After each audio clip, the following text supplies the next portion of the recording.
Hello guys. Do you ever think about this question like what's the meaning of life or what's the purpose of living? If you ask that questions, did you get that answer? If you don't, this book may help you to find the answer for this question. I'm going to review this book and share some points that helped me to find my answer to the question. The book is Man's Search for Meaning by Viktor E. Frankl and I am RK. Welcome to Clarity. Gordon যাবে না ঝিঙ্কা Man's Search for Meaning by Viktor Frankl, who was a professor of neurology and psychiatry at the University of Vienna Medical School until his death in 1997. He was written 32 books and that had been translated into 26 languages. Man's Search for Meaning is a book about survival. During World War II, he spent 3 years in Auschwitz, Dachau, and other concentration camps. Like so many German and East European Jews who thought themselves secure, Frankl was cast into a Nazi network of concentration camps and extermination camps. But miraculously, he survived. In this book, he talks less about his travails, what he suffered and lost, and shared more about sources of his strength to survive. In this book, he approvingly quotes the words of Nick: "He who has a way to live for can bear almost any how." And this quote reflects the core idea of the book, which is that finding a purpose of life helps a person can endure even the most difficult situations. The book has two parts: the autobiographical account, experience in concentration camp, the theoretical part, Logotherapy in a nutshell. Experience in concentration camp. He has a chance to escape, but he refused to do that. You can ask him why he did not escape after the Hitler had occupied Austria to come to the American consulate in Vienna to pick up his immigration visa. But he hesitated to leave his parents. He does not want to leave his parents alone to face the fate to be sent to a concentration camp. Later, he asked his father about a marble lying on a table at his home.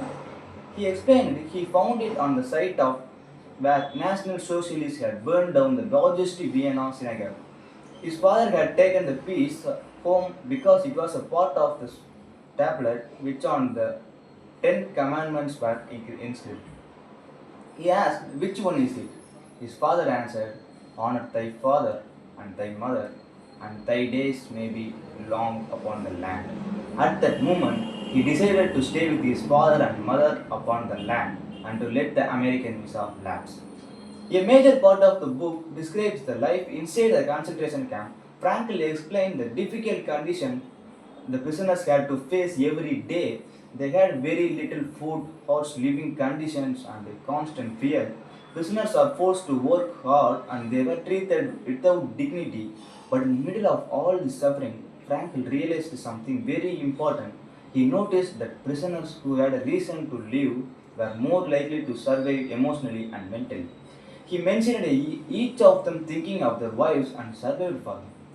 He mentioned a well-known psychiatrist has pointed out that life in a concentration camp could be called a provisional existence, and he defining it as provisional existence of unknown limit. Emotion, which is suffering ceases to be suffering as soon as we form a clear and precise picture of it. He mentioned those who prepare to close their eyes and to live in the past, life for such people become meaningless. Life is like being at the dentist. You always think that the worst is still to come, and yet it is over already.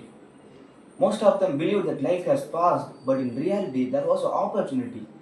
One could make a victory of these experiences, turning life into an inner triumph, or one could ignore the challenge and simply vegetate as did a majority of the prisoners. The man who had lost faith in the future, his future was doomed. With losses of his belief in the future, he also lost his spiritual hold. He left himself, declined, and became subject to physical mental decay. One day, a senior block warden confided in him, "I would like to tell you something, doctor. I had a very strange dream. A voice told me that I could wish for something, that I should only say what I wanted to know. And all my questions would be answered. What do you think I asked? That I like to know when the war would be over for me." You know what I mean, doctor? For me, I wanted to know when our camp would be liberated and our sufferings come to an end. The author asked, when did you have this dream? In February 1945, he answered.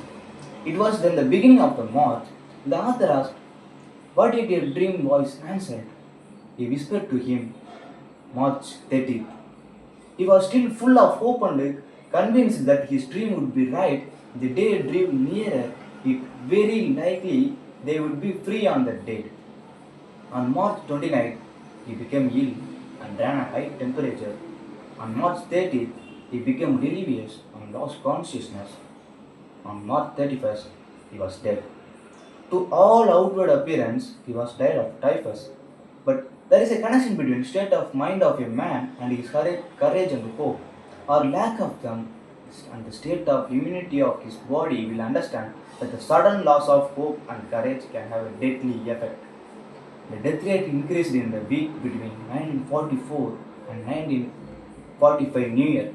They had a naive hope that they would be home again by Christmas. As the time drew near and there was no encouraging news, the prisoners lost courage and disappointment overcome them. This has a dangerous influence on the power of resistance and a great number of them died. Again Nietzsche will, he who has a right to live can bear almost anyhow. Those who saw no more sense in his life, no aim, no purpose, and therefore no point in carrying on, he was soon lost. They said, I have nothing to expect from life anymore. We had to teach the despairing man that it did not really matter what we expected from life, but rather what life expected from us.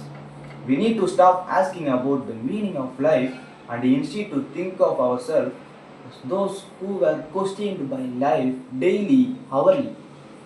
The answer must consist not in talk or meditation, but in right action and the right conduct. Life ultimately means taking the responsibility to find the right answer to its problem and to fulfill the task which it constantly sets for each individual. Therefore, the meaning of life differs from man to man, from moment to moment. It is impossible to define a meaning of life in general way. It's like asking a chess champion, tell me master, what's the best move in the world? There is no such thing as the best or even a good move apart from a particular situation in a game or in a particular personality of one's opponent. Checkmate. The same holds for human existence. Everyone has his own specific vocation or meaning in life to carry out a concrete assignment which demands fulfillment. Therein, he cannot be replaced, nor can his life be repeated. Thus, everyone's task is unique as his specific opportunity to implement it. In a word, each man is questioned by life, and he can only answer to life by answering for his own life. To life, he can only respond by being responsible. Live as if you were living already for the second time, and as if you had acted the first time wrongly, as you are about to act as now. Thank you. அவ்வளோதான்.